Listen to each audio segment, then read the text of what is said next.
what is freedom? What I want to show in this presentation is the transition from Hobbes's answer, which was that it's kind of this simple, negative, and physical concept,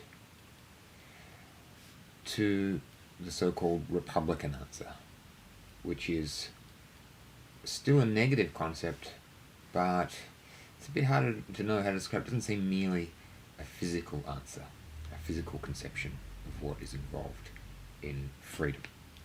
So, to start with, for Hobbes, suppose that there's a person and they've got two courses of action.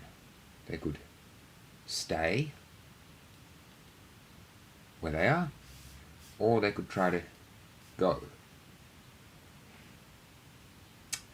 Unfortunately, there is a massive block of stone in their way. This person is not free to go.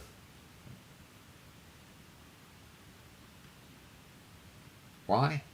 Well, it's in this person's power or ability to go. They've got legs that work, but there's a physical hindrance to their going. On the other hand, they are free to stay. There's nothing hinders them from staying. If instead there was some sort of huge wind blowing them away, they wouldn't be free to stay. That would be a physical obstacle to staying, but they are free to stay. Let's put aside the free to stay. We're not going to think about that so much. I'm going to focus on the various ways you can be unfree, because that's somewhat clearer for our purposes. So, that's Hobbes on how you lose your freedom. Physical obstacles. But Hobbes recognises that's not really enough. We're often interested in a sort of freedom that people have or lack due to how a state works. Now, he doesn't think this is, strictly speaking, the same thing as true liberty, but he kind of acknowledges it's the one we want to talk about for the purposes of political theory. Okay? So I'm going to imagine now that this person has no physical obstacle to going, but that there's a police character over here.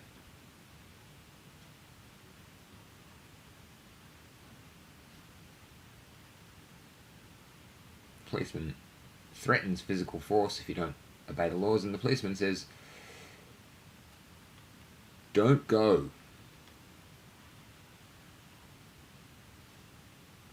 Well, even though there is now no physical obstacle, you could still go. The problem is you anticipate rather nasty consequences if you do go. You might get shot, you might get locked up, who knows what might happen. But the laws in some sense are now constraining your liberty. So Hobbes says, yes, this is a way in which you are not free to go, but this is not free in the sense of liberty of subjects.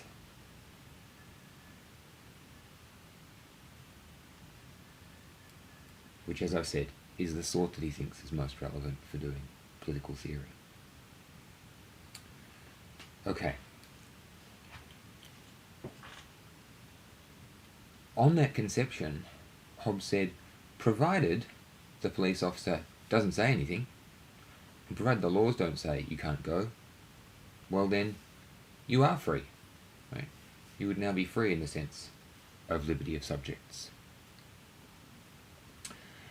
And this conception of liberty, so it's still now a negative conception, but it's saying that we don't just look at physical obstacles, we also look at legal obstacles. This conception has been criticised by Republican thinkers. Republican thinkers want to stress that if you know that just on a whim the policeman could think of the possibility of forbidding you from going, well, this is going to make you not really free either. Okay, so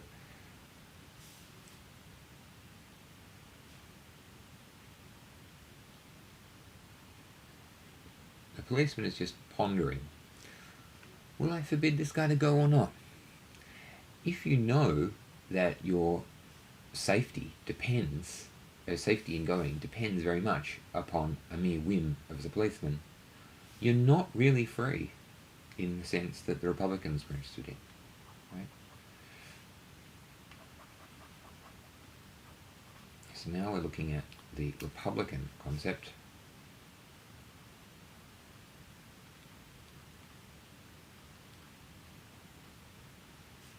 and you are not free while you are sort of at the whim of the law. How would we then, given we want to live under a system of laws, how do we re-establish your liberty? Well, for these purposes, this is where we need sort of more complicated legal apparatus. So suppose there is now it's a very bad drawing of someone wearing a judge's wig, sitting at the bench.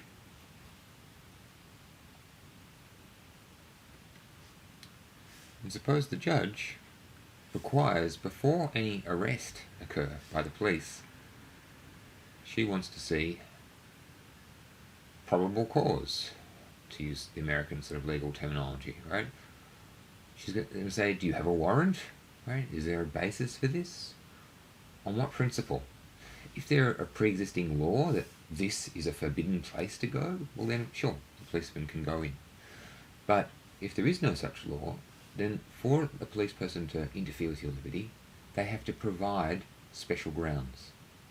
And because you now can know, there are no special grounds for inhibiting my liberty, I can rely upon the judge interfering with the police, then I can rely upon the police, even if they decide they want to interfere with me, they're not going to interfere with my liberty to leave.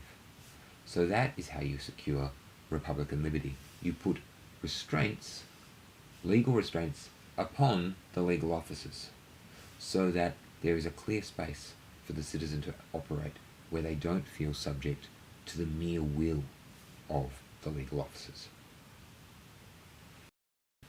So just to conclude, we started out with the thought that the only sort of restraint on your liberty could be outright physical obstacles. We then moved to the idea that it could be the threat of future interference, such as the threats created by a system of criminal law. And now we move to this more psychological idea, or more abstract idea, that it is the mere possibility of interference which reduces your liberty. And so what we have to do is we have to limit the possibilities for interference by the law in order to guarantee your freedom.